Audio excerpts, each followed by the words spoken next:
안녕하십니까, 우파우파입니다. 오늘은 현대의 역대급 명차 탑3에 대해서 소개시켜드리겠습니다. 그냥 소개만 시켜드리면 재미없으니까 추천드리는 이유와 추천 연식, 금액대까지 같이 알려드리겠습니다. 끝까지 보시고 이 차량들 구매하시면 적어도 실패는 안 하니까 그냥 따라만 하시면 됩니다. 아마 두 번째, 세 번째 차량은 영상 나가고 나면 매물 대란 현상이 일어날 거라 예상이 됩니다. 시작하겠습니다. 첫 번째, 베라크루즈 차량입니다. 제가 아는 상사 대표님이 이 차량을 벌써 두 대째 자가용을 타고 계십니다. 첫 번째 차량은 15만 킬로에 구매해서 40만 킬로까지, 두 번째 차량은 20만 킬로에 구매해서 현재 35만 킬로까지 타고 계십니다. 전국적으로 차량 매입을 하러 다니는 딜러 직업 특성상 주행거리가 많아지니까 비싼 차보다는 편안한 차량을 더 선호하십니다. 그래서 고속주행 시 안정감 좋고 힘도 좋은 베라크루즈를 계속 타신다고 합니다. 실제로 뒷좌석에 타보신 분들은 아시겠지만 승용차 승차감 못지않게 굉장히 편안합니다. 경쟁 차종인 모하베와는 다르게 모노코크 바디를 사용해서 승차감이 푸스 승차감이고 실제로 실내에 전달되는 진동도 많이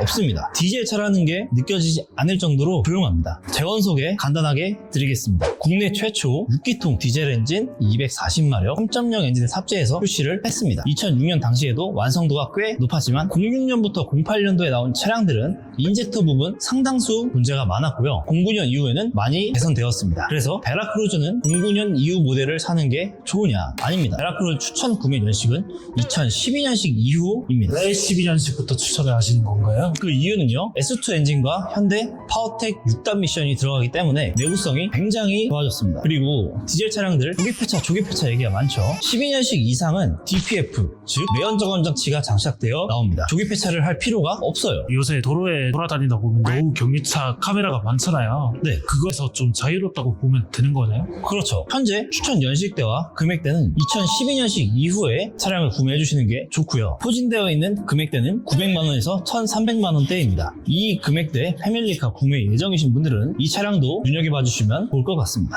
두 번째, 아무도 예상하지 못한 아슬란 차량입니다. 대한민국 신차 시장에서 인기가 없을 수밖에 없는 포지션인 그랜저의 형 제네시스의 동생입니다. 중고시장에서도 굉장히 애매하긴 합니다. 왜냐면 이제 중고차를 좀 구매해 보신 분들은 아실 거예요. 아반떼 AD 1000만원 주고 살 바에 그랜저 HG 사지, 아반떼 AD 1000만원 주고 살 바에 아슬란 사지, 이렇게 말씀하시는 분은 없거든요. 하지만 딜러들은 이렇게 얘기합니다. HG 살 바에 아슬란 사지. 실제로 주변에 아슬란 타는 딜러들 많습니다. 딜러 주차장의 옥상만 가봐도 그렇고요. 실제로 아슬란 안 타보신 분들이 이렇게 말합니다. 그랜저 HG랑 다를 바가 없다고요. 실제로 같은 연식 아슬란 비교해서 타보시면 다릅니다. 오히려 그랜저 타는 사람들이 아슬란 부품 가져다 튜닝합니다. 또한 반대로 수리할 때 그랜저 부품 공유가 가능합니다. 단종됐다고 해서 오래된 수입차처럼 부품 수급이 어렵거나 하지 않습니다. 기본으로 이중접합 차음유리, 엔진룸, 차음제 등 정숙성부터가 아예 다릅니다. 330부터는 컬팅 납파 가죽이 들어가서 가죽 재질도 완전히 달라지고요. 하지만 그랜저 HG랑 아슬란이랑 가격 차이가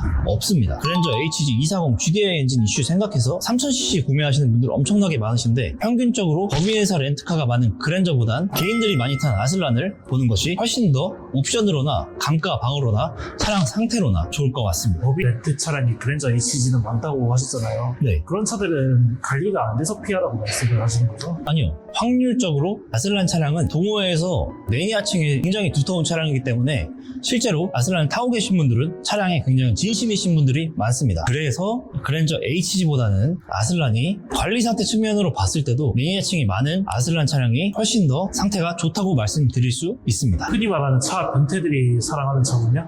그렇죠. 고질병으로 하나 꼽자면 RPM이 춤출 때 스로틀 바디 청소 한번 해주면 됩니다. 헤드볼트 누유는 전 차종 공통, 그리고 그랜저에는 없는 헤드업 디스플레이가 들어간 모델이 많고 가장 낮은 등급에도 HID 라이트가 기본으로 탑재됩니다. 2014년부터 2016년 9월까지 나온 모델들은 미션이 6단 미션이 들어가고 2016년 10월 이후 나온 모델들은 8단 미션이 들어갑니다. 이 부분 참고해서 구매하시면 좋을 것 같습니다. 6단 미션이 나쁘다는 것이 절대로 아닙니다. 차량이 많이 없어서 어디 가서 눈탱이 맞으시면 안 되시기 때문에 구매 적정 금액대도 알려드리겠습니다. 900에서 1200선에 구매하시면 아주 좋은 금액이고요. 주행거리 10만 킬로에 가까운 차량들은 1300선까지 보시면 좋을 것 같습니다. 연식이 좀 있다 보니까 누적 주행거리가 짧은 차량들은 거의 없다고 보면 되겠네요?